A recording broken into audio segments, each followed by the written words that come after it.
झूठ बोलो, बार बार झूठ बोलो। మోడీ చెప్పింది ఎవరి గురించో కాదు, కాంగ్రెస్ పార్టీ గురించి. కాంగ్రెస్ పార్టీ ఇట్లా అబద్ధాలు చెప్తుంది, చెప్పిన అబద్ధాన్ని పదే పదే చెప్తుంది అని గతంలో ప్రధానమంత్రి అవడానికి ముందు, ప్రధానమంత్రి అయిన కొత్తలో చాలాసార్లు ఈ పదాన్ని వాడిండు ఆయన, ఈ సెంటెన్స్ని వాడిండు కాంగ్రెస్ పార్టీ గురించి చెప్పడానికి, వాళ్ళ నేచర్ ఎట్లా ఉంటుందని చెప్పడానికి ఆ సెంటెన్స్ని వాడిండు ఆయన. కానీ చాలామంది అట్లా నిజంగా అంతా అబద్ధాలు ఆడతారా, ఆ స్థాయిలో ఉంటుందా అని చెప్పి అందరూ అనుకున్నారు. కానీ ఇప్పుడు తెలంగాణలో జరుగుతున్న పరిణామాలు చూస్తే నిజంగా ఆ రోజు మోడీ చెప్పింది నిజమే అనిపిస్తూ ఉన్నది. అక్షరాల ఆ రోజు మోడీ చెప్పినట్టే ఇప్పుడు తెలంగాణలో జరుగుతూ ఉన్నది. అఫ్ కోర్స్ మోడీ కూడా అట్లా జూట్ బోలో బార్ బార్ జూట్ బోలో దాంట్లో ఇప్పుడు ఆరితేరిపోయారు. ఈ 11 ఏళ్ల ప్రధానమంత్రి పదవిలో ఆయన కూడా ఆరితేరిపోయారు. కానీ కాంగ్రెస్ గురించి ఆ రోజు ఆయన చెప్పిన మాటలు నిజమనే విషయం ఇప్పుడు స్పష్టమవుతా ఉన్నది. రాజకీయ నాయకులు అబద్ధాలు ఆడవచ్చు, ఆడతారు కూడా, అది వాళ్ళ జన్మ హక్కులాగా భావిస్తారు. కానీ అబద్ధాలు ఆడే వ్యక్తే ఒక ప్రభుత్వాధినేతగా ఉంటే పరిస్థితి ఎట్లా ఉంటుంది అనేది ఇప్పుడు మనం చూస్తూ ఉన్నాం. ఏదో వేగ్గా చెప్తున్నది కాదు, ఏదో గాలి వార్తలు గాలి ముచ్చట్లు కాదు. ఇదంతా కూడా ఈ 20 నెలలలో ప్రభుత్వ పాలనలో, దానికి ముందు కొన్ని రోజులు, ఇవన్నీ తీసుకొని అందులో కొన్ని ముఖ్యమైన సంఘటనలు తీసుకొని వాటి ఆధారంగా చెప్తున్నటువంటి విషయం ఇది. కాళేశ్వరం కేసు నుంచి ఫోన్ ట్యాపింగ్ కేసు దాకా, కేటీఆర్ డ్రగ్స్ ఇష్యూ దాకా, ఇట్లా ప్రతి అంశంలోనూ అబద్ధమే ఉన్నది. ఎక్కడ కూడా నిజం లేదు. ప్రతిదీ అబద్ధమే. అబద్ధం అని తెలిసినా కూడా ప్రభుత్వంలో ఉన్న పెద్దలు వాటిని పదే పదే వల్లెవేస్తూ ఉన్నారు, పదే పదే మాట్లాడుతూ ఉన్నారు. ఎందుకు, అసలు ఆ సంఘటన ఏంటి, ఇవన్నీ ఇవాటి వీడియోలో చూద్దాం. నమస్తే, నేను Prabhakar Venavanka. Welcome to PV news. గత ప్రభుత్వ అప్పుల విషయంలో గతంలో ప్రతిపక్షంలో ఉన్న కాంగ్రెస్, ఇప్పుడు అధికారంలో ఉన్నటువంటి కాంగ్రెస్ పదే పదే అబద్ధాలు చెప్పుకుంటూ పోయింది.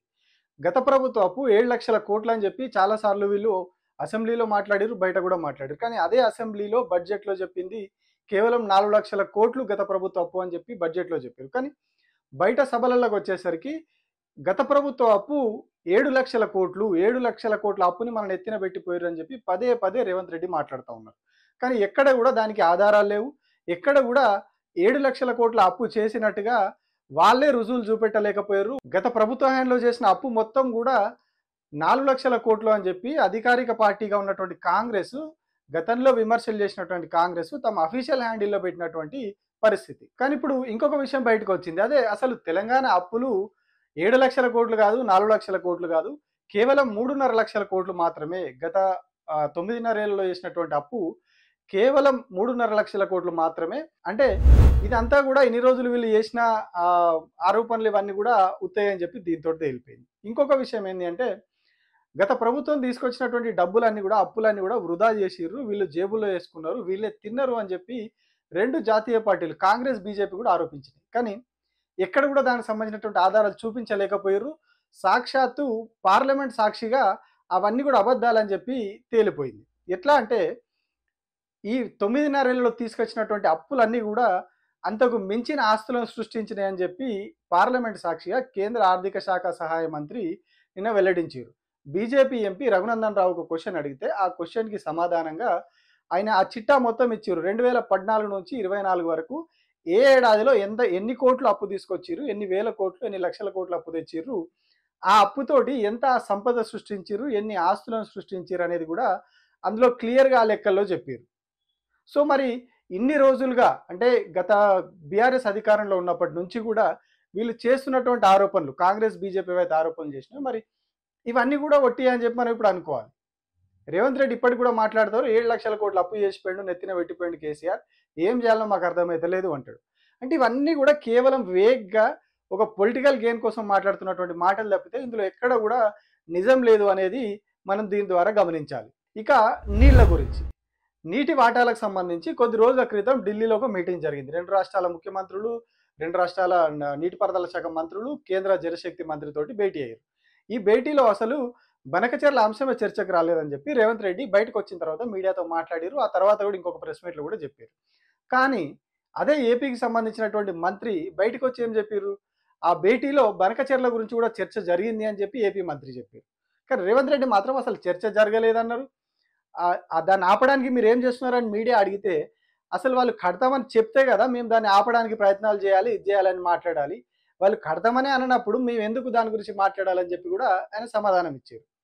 అంటే ఇంత ఒక అఫీషియల్ మీటింగ్కి సంబంధించి కూడా ఇంత దారుణంగా అబద్ధాలు చెప్పి ప్రజలను మోసం చేసే ప్రయత్నం చేశారు. ఇక మరొక అబద్ధం, కొద్ది రోజుల క్రితం కేటీఆర్ బావమరిది ఇంట్లో ఒక ఫంక్షన్ జరిగింది. దాని మీద పోలీసులు రైడ్ చేసిర్రు. రైడ్ చేసి అందులో ఉన్న ఆ రోజంతా ఇక హంగామా నడిచింది మీడియాలో. మేజర్గా ఒక సెక్షన్ ఆఫ్ మీడియాలో అయితే కంప్లీట్గా కేటీఆర్ ఇంట్లో డ్రగ్స్ పార్టీ, కేటీఆర్ బావమరిది ఇంట్లో డ్రగ్స్ పార్టీ, కేటీఆర్ ఇంట్లో కూడా డ్రగ్స్ ఉన్నాయి, కేటీఆర్ భార్య ఆ పార్టీలో ఉన్న డ్రగ్స్ పార్టీలో అని చెప్పి వాళ్ళకి ఎవరికి నచ్చినట్టు వాళ్ళు వార్తలు వేసారు.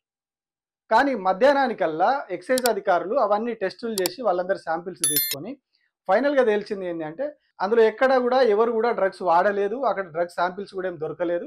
కానీ కేవలం ఒక వ్యక్తి, ఆ పార్టీకి హాజరైనటువంటి ఒక వ్యక్తి మాత్రమే ఆయనకు డ్రగ్స్ పాజిటివ్ వచ్చింది. ఆయన కూడా ఒప్పుకున్నారు, నేను కొద్ది రోజుల క్రితం విదేశాలకు వెళ్ళినా అక్కడ తీసుకున్నా, దాని ద్వారా నాకు పాజిటివ్ వచ్చినట్టుంది అని చెప్పి కూడా ఆ వ్యక్తి ఒప్పుకున్నారు అని చెప్పి కూడా అదే రోజు ఎక్సైజ్ అధికారులు చెప్పారు. అయినా కూడా ఆ రోజు మీడియాలో ట్రయల్ ఆగలేదు. స్వయంగా ముఖ్యమంత్రి రేవంత్ రెడ్డి ఇప్పటికీ కూడా అదే మాట మాట్లాడుతూ ఉంటారు.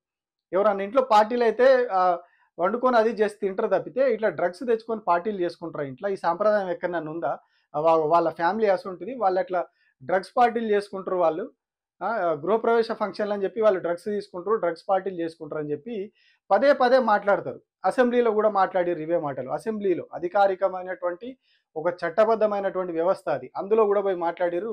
బయట ప్రెస్ మీట్లలో, బహిరంగ సభల్లో పదే పదే ఈ విషయం మాట్లాడారు. వాళ్ళ ఇంట్లో డ్రగ్స్ తీసుకున్నారు, అది డ్రగ్స్ పార్టీ అని. కానీ ఎక్కడ కూడా ఇప్పటివరకు ఎక్సైజ్ అధికారులు అఫీషియల్గా ఏ ఒక్క రోజు కూడా దానికి సంబంధించినటువంటి అది డ్రగ్స్ పార్టీ అని ఎక్కడ కూడా వాళ్ళు చెప్పలేదు.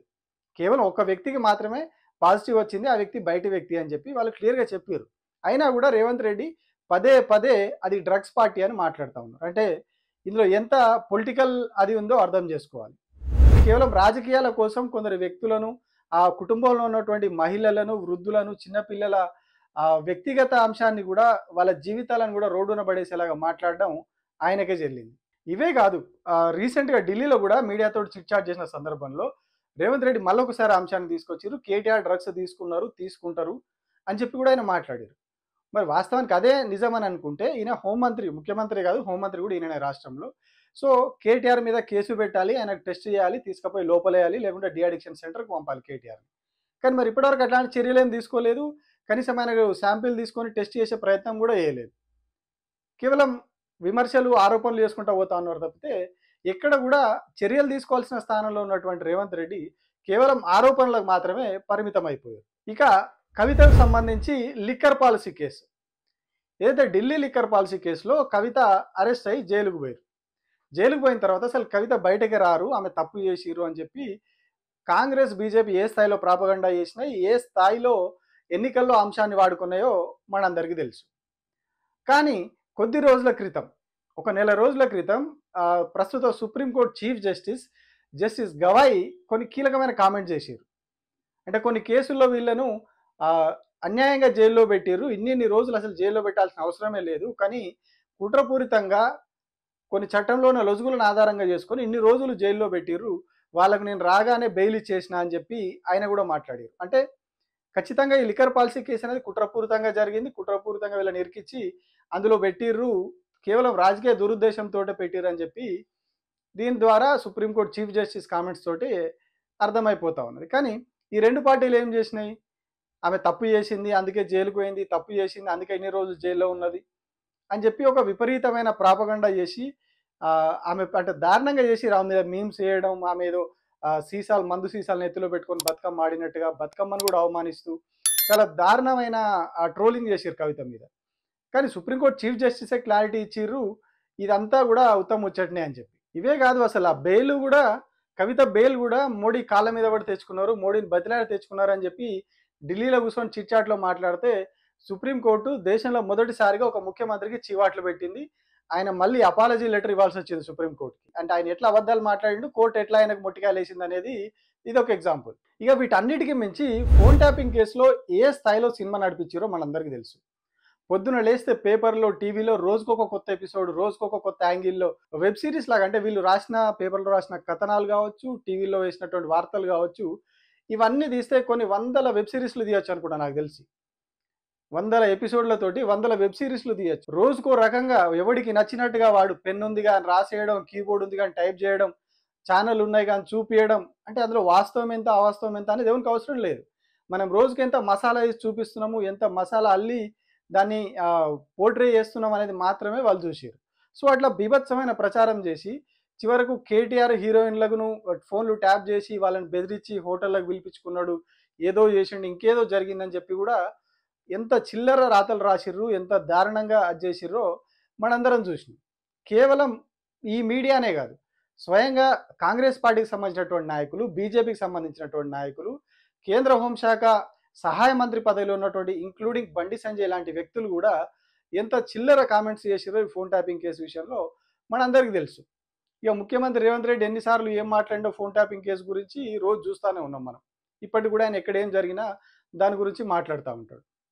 కానీ ఆ తర్వాత ఏం జరిగింది, అదే ఆ సిట్లో ఉన్నటువంటి ఒక అధికారి ఆఫ్ ది రికార్డ్గా చెప్పిన విషయం ఏంటంటే అసలు ఏ హీరోయిన్ల ఫోన్ కూడా ట్యాప్ కాలేదు, వాళ్ళ ఫోన్లు ట్యాప్ చేయలేదు అని చెప్పి ఆయన క్లారిటీ ఇచ్చింది. కానీ ఏదైతే తాటికాయంత అక్షరాలతోటి ఆ అంశాన్ని హీరోయిన్లను ఏదో చేసిరని చెప్పి ఫ్రంట్ పేజీలో వార్తలు వేసిర్రో, ఏ నాయకులు అయితే అప్పుడు మాట్లాడిర్రో ఇప్పుడు ఎవరు కూడా అది మాట్లాడట్లేదు. ఇప్పుడు ఎవరు కూడా ఇంక్లూడింగ్ ముఖ్యమంత్రి కూడా ఇదంతా కూడా లేదు, హీరోయిన్ల ఫోన్లు ట్యాప్ చేయలేదు అనే విషయం ఎవరు కూడా మాట్లాడట్లేదు. కానీ ఆ రోజు ఆరోపణలు చేసిన సమయంలో ప్రతి ఒక్కరు చేశారు. ఇప్పుడు ఎవరు కూడా అదంతా నిజం కాదు అన్నప్పుడు మరి ఆ అంశాన్ని కూడా ప్రస్తావించాలి కదా, కానీ ప్రస్తావించట్లేదు. పేపర్లు కూడా ఆ విషయాన్ని కంప్లీట్గా పక్కన పెట్టేసినాయి, ఆ సిట్ ఆఫీసర్ చెప్పినాయి పక్కన పెట్టేసినాయి. కేవలం వాళ్ళకి ఏది కావాలో అదే ప్రాపగండా నడిపించుకుంటూ పోతా ఉంది. ఇది ఒకటే కాదు ఫోన్ ట్యాపింగ్ కేసు. గతంలో కేసీఆర్ దగ్గరుండి ఫోన్లు ట్యాప్ చేయించిండు, మొత్తం అందరు ఎవరెవరు చేయాలనో ఆయననే చెప్పిండు, లిస్ట్ రాసి ఇచ్చిండు అని చెప్పి రేవంత్ రెడ్డి చాలాసార్లు మాట్లాడిండు. పదే పదే పదే పదే అదే విషయం చెప్పుకుంటూ పోయిండు.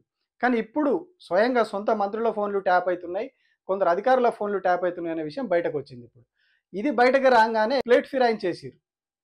సేమ్ మళ్ళీ చిట్ చాట్ ఆ దుకాణం పెట్టేసి ఆ చిట్ చాట్ దుకాణంలో ఏం చెప్తారు, జరుగుతున్నది కావచ్చు, అధికారులు చేస్తున్నారు కావచ్చు, అధికారుల డ్యూటీ అని ముఖ్యమంత్రి చెప్తారు.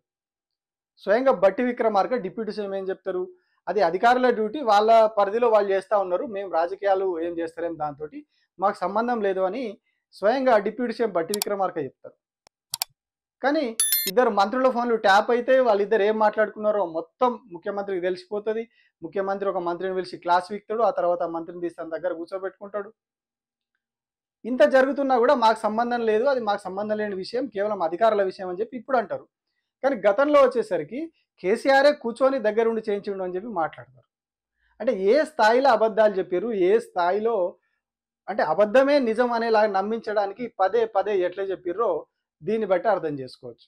ఇక కాళేశ్వరం ప్రాజెక్టు, ఇదైతే పెద్ద అబద్ధం. కాళేశ్వరం ప్రాజెక్టు కూలిపోయింది, కొట్టుకపోయింది, అసలు ప్రాజెక్టు మొత్తం పోయిందని చెప్పి ప్రచారం చేశారు. పోయింది ఒక్క బ్యారేజీలో ఒక 2 పిల్లర్లు. కానీ ఏం చేసారు, మొత్తం కాళేశ్వరం అంతా కొట్టుకపోయిందని చెప్పి ప్రచారం చేశారు.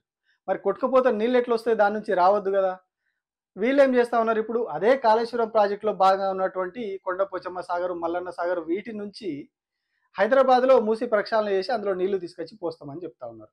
అవే గోదావరి నీళ్లు, అదే కాళేశ్వరం ప్రాజెక్టులో భాగంగా కట్టినటువంటి పంపులు, కాలువలు, టన్నెల్స్ ద్వారా వచ్చిన నీళ్లను ఎత్తుకొచ్చి మూసి నదిలో పోస్తూ ఉంటున్నారు. అంటే మరి కాళేశ్వరం ప్రాజెక్టే కూలిపోయినప్పుడు, కొట్టుకుపోయినప్పుడు ఎట్లా దీనిలకు మూసీలకు నీళ్ళు వస్తాయి? అంటే కాళేశ్వరం ప్రాజెక్ట్ ఉంది, ప్రాజెక్ట్ అట్లానే ఉంది, ఒక బ్యారేజ్లో మాత్రమే చిన్నగా దెబ్బతిన్నది. కానీ బయట ప్రచారం ఏం చేస్తూ ఉన్నారు, కాళేశ్వరం ప్రాజెక్టు మొత్తం కొట్టుకుపోయిందని చెప్పి చెప్తా ఉన్నారు. ఇక తమది ప్రజాస్వామ్య ప్రభుత్వము, మేము అందరినీ సమానంగా చూస్తాము, అందరికీ మాట్లాడే హక్కు కల్పిస్తాము, ఎవరిని ఇబ్బందుల పాలు చేయము, అసెంబ్లీలో కూడా అందరికీ మాట్లాడే అవకాశం ఇస్తాము, ఎవరిని సస్పెండ్ చేయము అని చెప్పి రేవంత్ రెడ్డి తాజాగా చెప్పారు. అంటే ఇది విన్న తర్వాత చాలా నవ్వు వచ్చింది అసలు అది చూసిన తర్వాత. ఎందుకంటే లాస్ట్ సెషన్లోనే మాజీ మంత్రి జగదీష్ రెడ్డిని సస్పెండ్ చేసారు, సెషన్ మొత్తం ఆయనను బయటకు పంపించేసారు. నన్ను ఎందుకు పంపించేసారు, కారణం ఏంది, నాకు రీజన్ చెప్పండి అని చెప్పి ఆయన లెటర్ పెట్టుకున్న అసెంబ్లీకి వచ్చి స్పీకర్ని కలిసేందుకు ప్రయత్నం చేసినా కూడా ఆయనకు అపాయింట్మెంట్ ఇవ్వలేదు, ఆయన లెటర్కి సమాధానం ఇవ్వలేదు. మరి ముఖ్యమంత్రి ఏమో బయట ఇట్లా చెప్తారు, మేము మాది ప్రజాస్వామ్య ప్రభుత్వం అని చెప్తారు, కానీ అక్కడికి పోతేనేమో అసెంబ్లీలో ఒకరిని సస్పెండ్ చేసిర్రు, కానీ ఇక్కడికి వచ్చి మేము ఎవరిని సస్పెండ్ చేయలేదు అంటారు. అంటే ఎంత షుగర్ కోటెడ్గా ఉంటాయి వీళ్ళ మాటలు, అబద్ధాలని కూడా ఎంత షుగర్ కోటెడ్ తోటి నిజాలుగా నమ్మించే ప్రయత్నం చేస్తారో ఇది ఇంకొక ఎగ్జాంపుల్.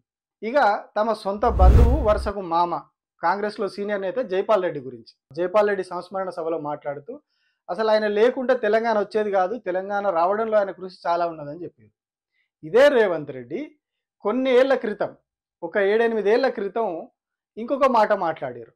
అసలు ఎవరు జైపాల్ రెడ్డి? జైపాల్ రెడ్డికి తెలంగాణకు సంబంధం ఏంది? తెలంగాణ ఉద్యమానికి సంబంధం ఏంది?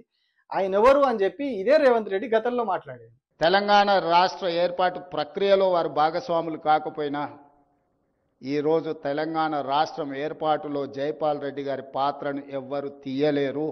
జైపాల్ రెడ్డి గారు లేకపోతే, జైపాల్ రెడ్డి గారి సహకారం లేకపోతే తెలంగాణ రాష్ట్రం వచ్చి ఉండేది కాదు. నేను ఒకటే మాట చెప్తున్నా, ఈరోజు జైపాల్ రెడ్డి గారు సమైక్యవాద ముసుగులో ఉన్న తెలంగాణ ముఖ్యమంత్రి కుర్చీ ఆశిస్తున్న ఒక పెద్ద మనిషిగా చెప్పుకుంటున్న పలాయనవాది, పచ్చి అవకాశవాది. ఏ రోజు పెద్ద మనిషి ముసుగులో పచ్చి అవకాశవాదానికి పాల్పడుతూ ఆ ముఖ్యమంత్రి కుర్చీ కోసం ఉవ్వులూరుతున్నారు తప్ప ప్రజా సమస్యల పరిష్కారం కాదు. అంటే ఎంత కాంట్రాస్ట్ స్టేట్మెంట్లు ఉంటాయి, ఎంత ఒకటేసారి ఏమంటారు దోశ తిరిగేసినట్టుగా ఒక మాటని ఎలాగైనా చెప్పగలడు అన్నట్టు. ఆయనకు నచ్చనప్పుడు అది చెడ్డది అని చెప్పగలుగుతాడు, నచ్చినప్పుడు ఇదే మంచిది అని చెప్పి కూడా ఆయన చెప్పగలడు. ఇది ఆయనలో ఉన్నటువంటి గొప్ప టాలెంట్ ఇది. ఇక రీసెంట్గా కాంగ్రెస్ అధినేత్రి సోనియా గాంధీ ఈయనకు ఒక లేఖ రాస్తుంది. ఆ లేఖను ఆయన ఇట్లా చూపించి, ఇది నాకు గిన్నిస్ రికార్డు, నాకు ఆ రికార్డు, నాకు ఆస్కార్ అవార్డు అని చెప్పి ఎన్ని మాటలు మాట్లాడిండో అందరికి తెలుసు. మరి వాస్తవానికి అందులో ఏమున్నది? ఆమె ఏం రాసింది? వీళ్ళు పెట్టిన ఒక సభకు మీరు మేడం రండి అని నేను అడిగితే, లేదు నేను రాలేను, నాకు వీలు కాదు అని చెప్పి ఆమె రాసింది. బట్ ఈయన ఏం చెప్పిండు? ఇట్లా లెటర్ చూపించుకుంటూ ఇది నాకు ఆస్కార్ అవార్డు, భాస్కర్ అవార్డు అని చెప్పిండు. అంటే నిజంగా ఆ లెటర్ చదవనోడు ఏమనుకుంటాడు? నిజంగానే ఏమన్నా రేవంత్ రెడ్డిని అభినందిస్తూ సోనియా గాంధీ లేఖ రాసింది కావచ్చు, ఆయన గొప్పోడు, అద్భుతంగా పనిచేస్తున్నాడు అని చెప్పి ఇట్లా లెటర్ ఇచ్చినట్టున్నది, దాన్నే ఆయన చూపిస్తున్నాడు అని చెప్పి అందరు అనుకుంటారు. కానీ సాయంత్రానికి ఆ లేఖ బయటకు వచ్చింది కాబట్టి ఇదంతా అబద్ధం, సోనియా గాంధీ ఇది చెప్పింది ఇది, రేవంత్ రెడ్డి దాన్ని మిస్లీడ్ చేసింది ఇది అనే విషయం బయటకు వచ్చింది. లేకపోతే అసలు ఆ విషయం ఎవరికి తెలియకపోయేది. ఆ లెటర్ బయటికి రాకుంటే అందులో లెటర్ ఉన్నది వేరు, ఈయన మాట్లాడింది వేరు అనే విషయం చాలామంది తెలియకపోయేది. నిజంగానే సోనియా గాంధీని అభినందించింది కావచ్చు అని అనుకుంటారు. ఇట్లా ఏ అబద్ధాన్నైనా అలవోకగా చెప్పడం, దాన్నే నిజమని నమ్మించుడు రేవంత్ రెడ్డికి చాలా వెన్నతో పెట్టిన విద్య. ఇట్లా ఉగ్గుపాలతో పట్టించారంటారు కదా, మేబీ అట్లా పట్టించారేమో ఆయనకి. అంత అలవోకగా చెప్పేస్తారు. అది ఆయనకు తెలిసిన విషయమైనా తెలియని విషయమైనా అది నిజమని తెలిసినా కూడా దాన్ని అబద్ధం అని చెప్పే విషయంలో అంత స్మూత్గా, అంత అలవోకగా అబద్ధాన్ని చెప్పేస్తారు. ఇవే కాదు, ఇంకా చాలా ఉన్నాయి. December 9 నాడు రాగానే అన్నీ చేసేస్తాము, రుణమాఫీ చేసేస్తాము, రైతు బంద్ వేసేస్తాము, పెన్షన్లు డబల్ చేస్తాము, ఇట్లా చెప్పినవి చాలా ఉన్నాయి. ఇవి కాదు, 33 జిల్లాలు తిరిగి 33 జిల్లాల్లో ఉన్న దేవుళ్ళందరి మీద ఒట్టేసి మరి 15 ఆగస్టుకు అందరికీ రుణమాఫీ చేస్తామని చెప్పిన హామీ కూడా ఉన్నది. అది ఎంతవరకు నిజం, ఎంతవరకు అబద్ధం అనేది తెలుసు. 40,000 కోట్ల రూపాయలు అవుతాయని చెప్పి కేవలం 21,000 కోట్ల రూపాయలు రుణమాఫీ చేసి వదిలేసారు. ఇది కూడా ఇంకొక అబద్ధం కిందనే వస్తుంది. ఇట్లా చెప్పుకుంటూ పోతే గత 3 ఏళ్లలో, అంటే ముఖ్యమంత్రి అవడానికి ముందు నుంచి కూడా, కాంగ్రెస్ అధికారంలో రావడానికి ముందు నుంచి కూడా ఆయన ఆడుతున్న అబద్ధాలని లెక్క పెట్టాలంటే ఇంకొక 3 ఏళ్ళు కూడా సరిపోవు కావచ్చు నాకు తెలిసి. అంటే ఆ స్థాయిలో ఉన్నాయి. ప్రతిరోజు, ప్రతి సందర్భంలో, ప్రతి మాట ఆయన మాట్లాడే దాంట్లో ఏదో ఒక అబద్ధం 100% ఉంటుంది. అంటే చాలా కాలం పాటు ప్రభుత్వం ఉండాలి, కాంగ్రెస్ పార్టీ అధికారంలో ఉండాలి అని అనుకున్నప్పుడు ప్రజలకు కొన్నైనా నిజాలు చెప్పాలి, కొన్నైనా పూర్తి నిజాలు చెప్పకుండా అర్ధ సత్యాలైనా చెప్పాలి, సగం సగం నిజాలైనా చెప్పి ముందుకెళ్ళాలి. కానీ కంప్లీట్గా రేవంత్ రెడ్డిది రివర్స్ స్ట్రాటజీ. ప్రతిదీ అబద్ధమే చెప్పాలి, ప్రతిదీ అబద్ధమే చెప్పుకుంటూ ప్రజలని ఇచ్చిన హామీలు కావచ్చు, రాజకీయపరమైన అంశాలు కావచ్చు, గత ప్రభుత్వానికి సంబంధించినటువంటి అంశాలు కావచ్చు, ప్రతి దాంట్లో పూర్తిగా అబద్ధాలే చెప్పుకుంటూ పోతా ఉన్నారు. నాట్ ఓన్లీ రేవంత్ రెడ్డి, అందులో ఉన్నటువంటి కాంగ్రెస్ పార్టీ సంబంధించిన చాలా మంది ఇదే పని చేస్తూ ఉన్నారు. కానీ అబద్ధం ఎన్నో రోజులు నిలబడుతుంది, ఏదో ఒక రోజు నిజం తెలుస్తుంది. అబద్ధం అనేది ఫాస్ట్గా మూమెంట్ ఉండొచ్చు, కానీ నిజం అనేది నిలకడ మీద తెలుస్తుంది. ఖచ్చితంగా ఏదో ఒక రోజు బయటపడుతుంది. నిప్పును ముళ్ళగట్టి దాసలేమన్నట్టుగా నిజం కూడా ఏదో ఒక రోజు బయటకు వస్తుంది. బయటకు వచ్చిన రోజు అది ఎవరికి ఎఫెక్ట్ అవుతుంది? ఇదే కాంగ్రెస్ పార్టీకి ఎఫెక్ట్ అవుతుంది, ఇదే కాంగ్రెస్ పార్టీని గద్దె దిస్తుంది.